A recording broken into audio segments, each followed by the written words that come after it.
Hi hello నమస్తే welcome to blogging with Shiva. ఈరోజు నేను మీ ముందరికి మన మధురై సిరీస్లోని 12వ వీడియోతో అయితే వచ్చేసానమాట. ఇది మన మధురై సిరీస్లో ఆఖరి వీడియో కూడా.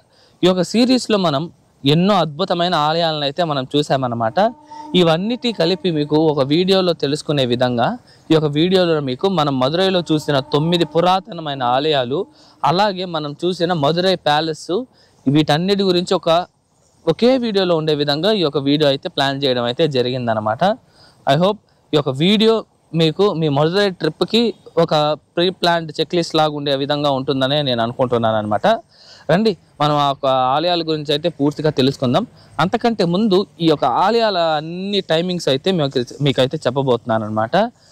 యావరేజ్గా ఈ యొక్క ఆలయాలన్నీ మనకి ఉదయం 6:30 నుండి మధ్యాహ్నం 1 గంట వరకు, తిరిగి సాయంత్రం 4 నుండి రాత్రి 8-8:30 వరకే ఈ యొక్క మధురైలో అన్ని ఆలయాలు అయితే ఓపెన్లో అయితే ఉంటాయి.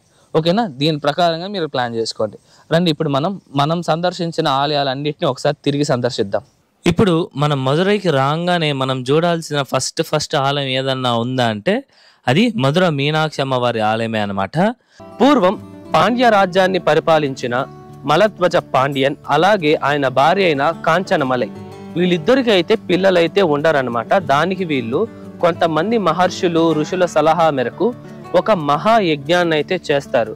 ఆ యజ్ఞాన్ని చేస్తుండగా ఆ ఒక యజ్ఞ హోమం ఉంది కదా, ఆ హోమం నుండి ఒక వారసురాలు అంటే ఒక కుమార్తె అయితే జన్మిస్తుందన్నమాట. ఆమె పుట్టడంతోనే 3 సంవత్సరాల గల వయసుతో 3 రొమ్ములతో అయితే పుడతారనమాట. ఇంతకు ఆమె ఎవరు అంటే పార్వతీదేవి రూపమైన మీనాక్షి అమ్మవారు అనమాట.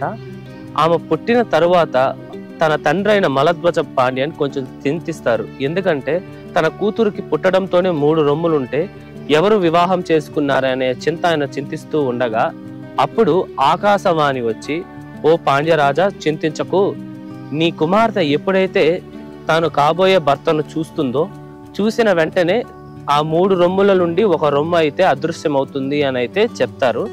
ఆ చెప్పి ఆ ఒక ఆకాశవాణి అయితే అదృశ్యం అయిపోతుంది. అప్పటి నుండి మీనాక్షి దేవి తండ్రి అయిన మలధ్వజ పాండ్యన్ తన కూతురికి ఎన్నో రాజనీతులను, అలాగే యుద్ధ నైపుణ్యాన్ని, 64 కళల్ని అన్నిటినీ నేర్పిస్తారనమాట. అలా అమ్మవారు అన్ని నేర్చుకుంటూ పెరగసాగారు. అమ్మవారు పెరిగిన తర్వాత ఈ యొక్క మధురై నగరానికి రాణిగా అయితే పట్టాభిషేకం అయితే చేస్తారు. అమ్మవారు ఈ యొక్క మధురైకి రాణి అయిన తర్వాత ఎన్నో రాజ్యాలను, ఎన్నో లోకాలను అయితే జయిస్తారు. అలా ఒకసారి అమ్మవారు కైలాసాన్ని జయించాలనుకొని కైలాసానికి అయితే వెళ్తారు. అలా అమ్మవారు కైలాసానికి వెళ్ళిన తర్వాత సుందరమైన పరమేశ్వరుడి యొక్క రూపాన్ని చూడడంతో అమ్మవారి 3 రొమ్ములలో ఒక రొమ్ము అయితే అదృశ్యమైపోతుంది అనమాట. దాని తర్వాత నుండి ఇంకా స్వామివారు అమ్మవారికి అయితే వివాహం అయితే జరుగుతుంది. ఈ యొక్క ఆలయాన్ని 1 నుండి 2వ శతాబ్దం మధ్యలో అయితే నిర్మించారని అయితే చెప్తున్నారనమాట. అంటే దాదాపు 2000 సంవత్సరాల క్రితం ఈ యొక్క ఆలయాన్ని అయితే నిర్మించారు. నెక్స్ట్ రెండో గుడి వచ్చేసి కూడల్ అలగర్ టెంపుల్. ఈ యొక్క ఆలయం మనకి మధుర మీనాక్షి అమ్మవారి ఆలయం నుండి 1 కిలోమీటర్ దూరంలో అయితే ఉంటుందన్నమాట. ఈ ఆలయం తాలూకా చరిత్ర విషయానికి వస్తే, ఈ ఆలయం మనకి 108 దివ్య దేశాలలో కూడా ఒకటనమాట. స్థల పురాణం విషయానికి వస్తే, పూర్వం ఈ యొక్క ప్రదేశాన్ని వల్లభదేవ అనే ఒక రాజు అయితే పరిపాలించేవారు. ఆయనకి జీవితం యొక్క పరమార్థం ఏంటో తెలుసుకోవడం కోసం కొంతమంది పండితుల మధ్య పోటీలను అయితే పెడతారు. అప్పుడు 12 మంది ఆల్వార్లలో 8వ వారైన పెరియాల్వారు వారు ఈ యొక్క ప్రదేశానికి వచ్చి జీవితం యొక్క పరమార్థం ఆ ఒక నారాయణుడి యొక్క పాదాలు చెంతకు చేరడం, అలాగే దేవుడికి దగ్గర అవ్వడంతో పాటు మోక్షాన్ని పొందడమే జీవితం యొక్క ప్రథమ లక్షణం అని చెప్పి మన వేదాల నుండి ఆధారాలు చూపించి మరీ ఆయనకి వివరిస్తారు. దాంతో సంతోషించిన వల్లభదేవ మహారాజు 1,00,000 వరహాలను, అలాగే ఏనుగు మీద ఆ ఒక పెరియాల్వారు వారిని మధురై అంతా ఊరేగిస్తారనమాట. ఈ యొక్క ఆలయం దాదాపు 1500 సంవత్సరాల నుండి 2000 సంవత్సరాల మధ్యలో నిర్మించినట్టయితే చెప్తున్నారు. మూడోది వచ్చేసి తిరు అప్పనయ్యర్ టెంపుల్. ఈ ఆలయం మనకి మధుర మీనాక్షి అమ్మవారి ఆలయం నుండి 1.5 కిలోమీటర్ల దూరంలో అయితే ఉంటుందన్నమాట. ఈ ఆలయం తాలూకా చరిత్ర ఏమిటంటే, పూర్వం చోళాంతగర్ అనే ఒక రాజు అయితే ఒక ప్రాంతాన్ని పరిపాలించేవారు. ఈయన గొప్ప శివ భక్తుడు. ఈయన శివ పూజ చేయందే ఆహారాన్ని కూడా సేవించేవారు కాదనమాట. అలా ఈయన ఒకసారి జింకను వేటాడడం కోసం అడవికి అయితే వెళ్తారు. ఆయన ఎంత చూసినా కూడా ఆయనకి జింక అయితే కనపడదు. అప్పటికే సాయంత్రం కూడా అయిపోతుంది. ఆయన శివ పూజ చేయనందువలన ఆహారాన్ని అయితే సేవించడు. ఆహారం చేయకపోవడంతో ఈయనైతే మూర్చిపోతారనమాట. ఈయన ఒక స్థితిని చూడలేక ఒక మంత్రి ఒక ఇరిగి ఉన్న చెక్క ముక్కను నేలపైన నాటి ఇదే స్వయంభు శివలింగం అని అయితే చెప్తారు. ఆయన స్పృహలో ఉండరు కనుక అది శివలింగం అనుకునే పూజించేస్తారు. ఆయన తల్లారితో లేచి చూసేసరికి ఇది ఒక చెక్క ముక్క అని తెలిసి ఆయన ఎంతో బాధపడతారనమాట. ఆ ఒక బాధలో ఆయన నేను నిజంగానే శివభక్తుడినైతే ఈ యొక్క చెక్క ముక్క నిజంగానే స్వయంభు శివలింగంగా మారాలి అని కోరుతారు. దాంతో ఒక చెక్క ముక్క స్వయంభులింగంగా అయితే మారుతుందన్నమాట. ఈ ఆలయాన్ని పాండ్యరాజులు 7 నుండి 9వ శతాబ్దంలో అయితే నిర్మించారనమాట. మనము ఈ యొక్క మదురైలో చూడవలసిన 4వ ఆలయం వచ్చి ఇన్మయిల్ నన్మై తరువార్. ఈ ఆలయం వచ్చి మధుర మీనాక్షి అమ్మవారి ఆలయం నుండి కేవలం 1 కిలోమీటర్ దూరంలోనే అయితే ఉంటుందన్నమాట. ఈ ఆలయం తాలూకు చరిత్ర ఏమిటంటే పూర్వం మలధ్వజ పాండ్యన్ అనే ఒక పాండ్యరాజు ఉన్నారు. ఈయన ఎవరో కాదు, సాక్షాత్తు మీనాక్షి అమ్మవారి యొక్క తండ్రి అనమాట. ఈయన తన కూతుర్ని కైలాసానికి నాథుడైన ఒక పరమేశ్వరుడికి ఇచ్చి వివాహం అయితే చేస్తారనమాట. వాళ్ళిద్దరి వివాహం అయిన తర్వాత స్వామివారు అమ్మవారు ఈ యొక్క మదురై నగరానికి రాజుగా మరియు రాణిగా అయితే అవ్వడానికి సిద్ధమవుతారు. కాకపోతే అప్పుడున్న మదురై ఆచారాల ప్రకారం ఎవరు రాజైనా రానైనా మొదట ఆ ఒక పరమేశ్వరుడికి అయితే పూజ చేయాల్సి ఉంటుంది. ఇందు కారణంగా స్వామివారు అమ్మవారు ఈ యొక్క ప్రదేశానికి వచ్చి వాళ్ళ చేతులారా స్వయంగా ఇక్కడ లింగాన్ని అయితే ప్రతిష్ఠించి పూజలు అయితే చేస్తారనమాట. ఈ ఆలయంలో మనకి స్వామివారు శారీరక రూపంలో అలాగే లింగ రూపంలో కూడా దర్శనమిస్తారు.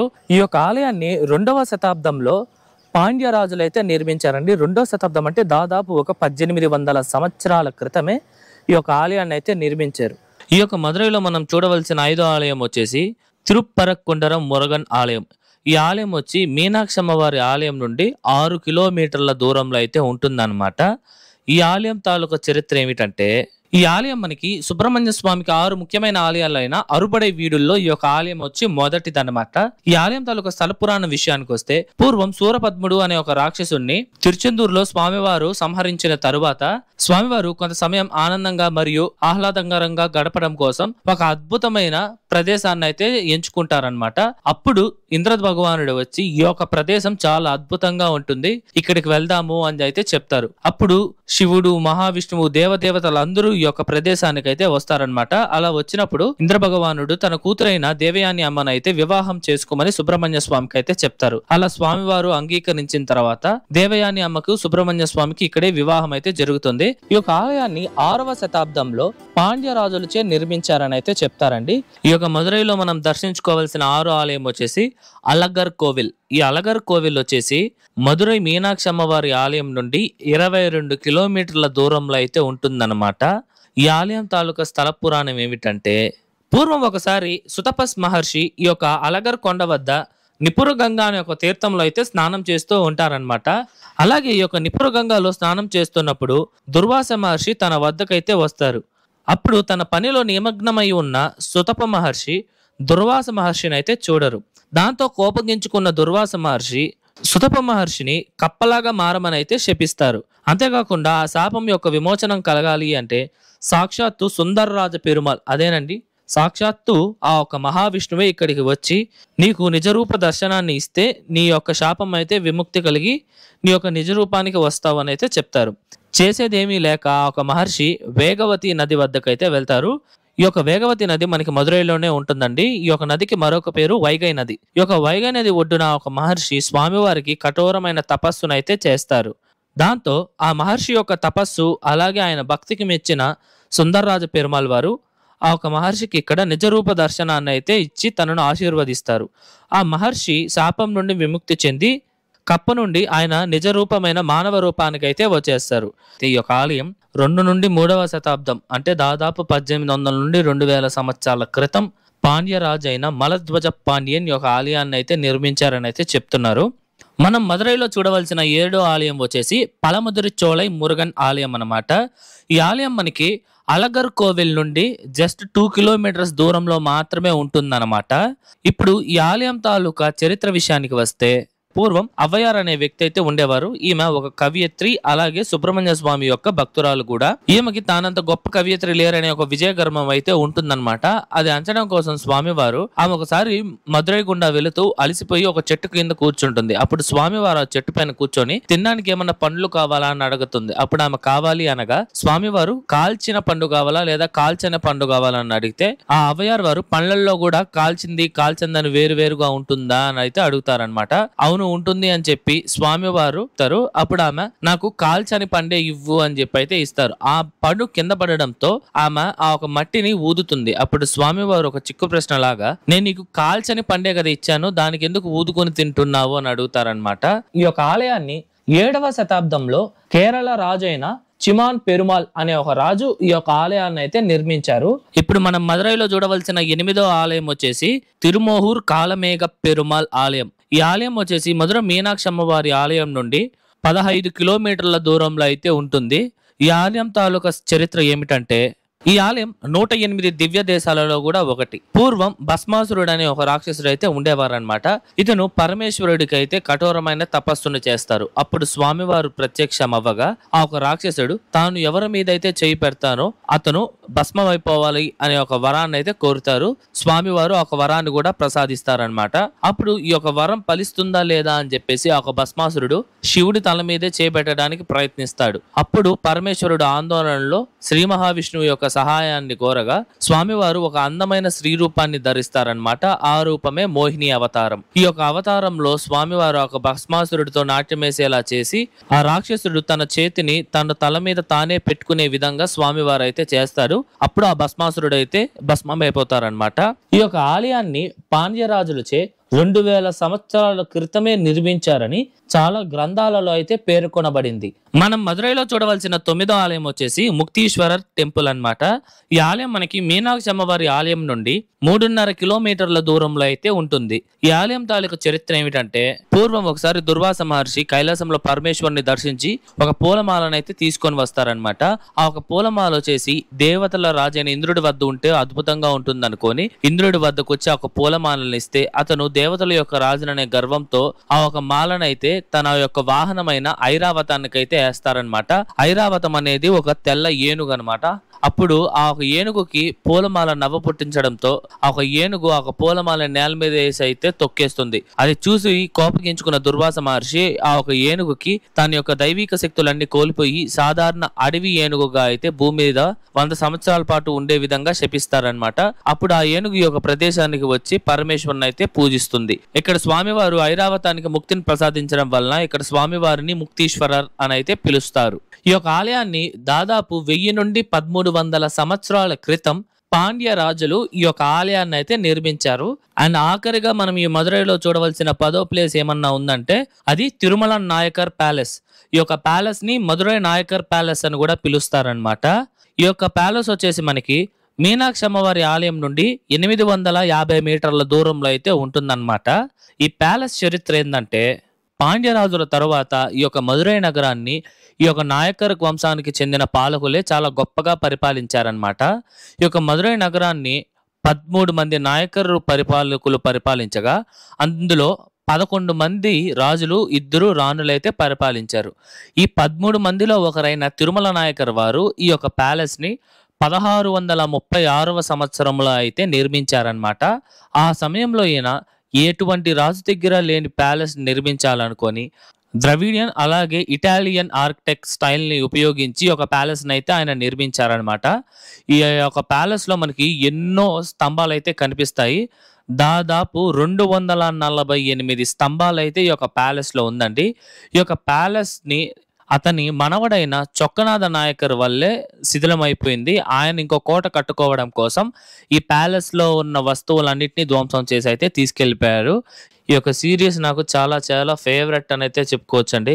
ఎందుకంటే మనం ఎన్నో ఆలయాలను అయితే ఎక్స్ప్లోర్ చేసి నేను మీకు చూపించడం అయితే జరిగింది. ఇందులో కొన్ని ఆలయాలు అయితే మన తెలుగులో కూడా లేవన్నమాట. అవన్నీ మీరు చూడండి. మీరు ఒక టైం చూసుకొని మీరు ఫ్రీగా ఉన్నప్పుడు ఆ 10 వీడియోలు చూడండి. మీరు ఖచ్చితంగా ఎంతో కొంత నాలెడ్జ్ అయితే మీరు గెయిన్ చేసుకుంటారు. అలాగే మన హిస్టరీ, మన కల్చర్ గురించి ఇంకొంచెం మీకు తెలియని విషయాలు కూడా తెలుసుకుంటారని నేను ఆశిస్తున్నాను. అలాగే ఈ యొక్క మదురై సిరీస్ మీరందరూ చూసి వాటిని ఇంకా పెద్ద హిట్ చేసి నన్ను ఇంకా బాగా ఆదరిస్తారని మనస్ఫూర్తిగా కోరుకుంటున్నాను. ఇదండి ఇవాల్టి వీడియో. వీడియో ఎలా ఉంది? నచ్చిందా? ఐ హోప్ నేను ఇప్పుడు మీకు చెప్పిన ఈ యొక్క ఆలయాల యొక్క విశేషాలన్నీ మీకు అర్థమైంది అనుకుంటున్నా. మీకు ఎటువంటి డౌట్స్ ఉన్నా సరే నాకు కమెంట్స్లో తెలియజేయండి, నేను మీకు పక్కా రిప్లై ఇస్తాను. అలాగే మీరు ఈ యొక్క మధురై ట్రిప్ ప్లాన్ చేస్తున్నట్టయితే ఈ యొక్క వీడియో మీకు ఉపయోగపడుతుందని నేను ఆశిస్తున్నాను అనమాట. ఇంతసేపు మీకు చెప్పిన 9 ఆలయాలు, అలాగే ఈ యొక్క మధురై ప్యాలెస్ గురించి మీకు పిన్ టు పిన్ డీటెయిల్గా ఒక్కొక్క ఆలయం గురించి ఒక్కొక్క వీడియో చేస్తూ క్లియర్ కట్గా ఆ వీడియోస్లో ఆ ఆలయాలన్నింటినీ క్లియర్ కట్గా మీకు ఆ వీడియోస్లో అయితే చూపించాను. తప్పకుండా చూడండి, మీకు ఖచ్చితంగా నచ్చుతుందనే నమ్మకం నాకైతే ఉంది. మీకు ముందు చెప్పినట్టుగానే ఆ వీడియోస్ తాలూకు లింక్స్ అన్నీ మీకు డిస్క్రిప్షన్లో ఉన్నాయి, చెక్ చేయొచ్చు. అలాగే మన ఛానల్ ప్లేలిస్ట్లో మధురై సిరీస్ అని ఉంటుంది, అందులో కూడా మీకు ఈ వీడియోస్ అన్నీ దొరుకుతాయి. చూడండి, మీ యొక్క అభిప్రాయాన్ని అయితే కమెంట్స్లో తెలియజేయండి. ఓకేనా? ఈ వీడియోతో మన మధురై సిరీస్ అయితే ఎండ్ అయిపోతుంది.